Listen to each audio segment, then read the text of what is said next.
All right, let's talk about something that I think a lot of us feel but maybe don't have the words for. It's this specific frustration with adult friendships. It's not just that they're hard to make, it's that our efforts seem to hit this invisible wall again and again. Does this sound familiar to you? You put in the effort, you show up, you ask questions, you have what feel like good conversations, and then nothing. The connection just stalls out, right at that level of friendly acquaintance. It never seems to cross over into something deeper, and it can be so confusing. And you've heard the usual explanation, right?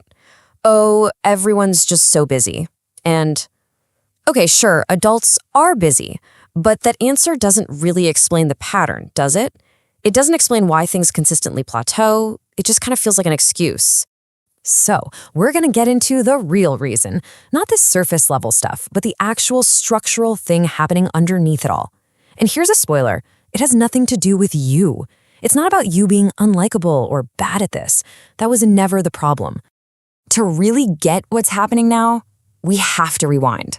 We have to look at how friendships used to work for us, because for most of us, there was a time when making friends felt almost automatic.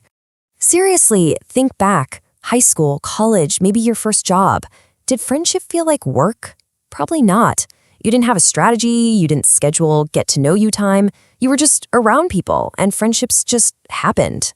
Well, there's a reason for that. You were, without even knowing it, living inside something we can call the friendship machine.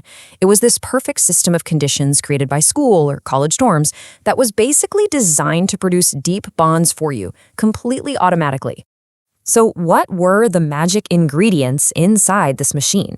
Researchers have pretty much boiled it down to 3 key things. Number 1, proximity, just being physically near people. Number 2, repetition, seeing those same people again and again and again. And number 3, a low-stakes environment, a place where you could just be yourself, awkwardness and all, without feeling like you were being judged. And this is where we get to the heart of the problem. Adulthood didn't just tweak the machine, it completely dismantled it. It took the whole system and switched it from automatic to manual. Just look at the difference here. The proximity that used to be automatic and unchosen, now it's optional, and it takes a ton of effort to schedule. The repetition of seeing the same person, that gets replaced with seeing the same role. You see Bob from accounting, not just Bob. And that low-stakes environment where you could be messy and real, it's almost completely gone, replaced by these performance contexts where we feel like we have to be on. Now here's the crucial part. When you remove those 3 conditions, the friendship-making process doesn't just slow down, it stalls. It's a totally predictable result. It's not you. It's the fact that the entire support system that used to do the heavy lifting is just gone. But wait, there's another layer. That structural change is what's happening on the outside. But there's something deeper happening on the inside in response to this new reality. And this explains why it feels so personal. Over the years, we just start to accumulate all these tiny, repeated social disappointments. You know what I mean? You send a text and get a one-word answer back. You try to open up and the other person changes the subject. Promising connections just kind of fizzle out. Each one isn't a big deal, but together they add up. So you have to ask yourself, what is your brain, what is your nervous system learning from this constant low-grade drip of social pain? Because it's a learning machine and it's definitely paying attention. What it learns is to protect you. It builds what we can call an internal protection system. And this is not a bug, it's a feature. It's an intelligent, adaptive response. Your brain starts running this quiet little calculation before you try to connect. Is this worth the risk? What's the chance this will lead to another one of those little disappointments? I really want you to get this part. That hesitation you feel, that instinct to keep things on the surface, it isn't a sign that you're broken. It's a sign that you have a well-designed system inside you that is doing exactly what this environment has taught it to do. It's smart. So, okay, given all that, what on earth do we do?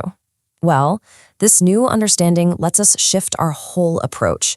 We can move away from self-blame and start thinking about strategy. It completely reframes the entire problem. Let's just look at the 2 stories. The old story says, the problem is me. I'm just not good at this.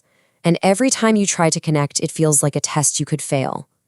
The new story says, the problem is structural. I'm trying to build the right conditions for friendship in an environment that makes it really hard.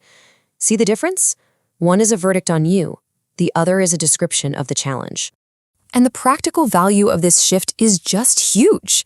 When you adopt the new story, you stop making a hard situation even harder by beating yourself up. You take that whole layer of self-judgment right off the table. So I'm going to give you one really small thing to try. No big, scary action plan. Just this.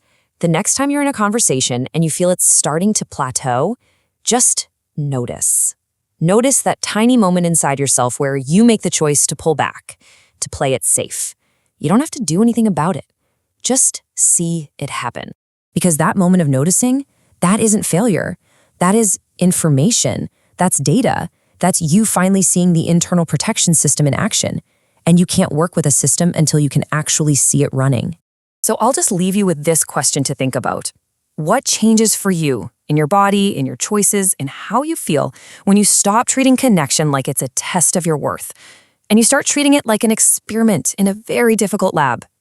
That tiny shift in your starting point, well, it might just change everything.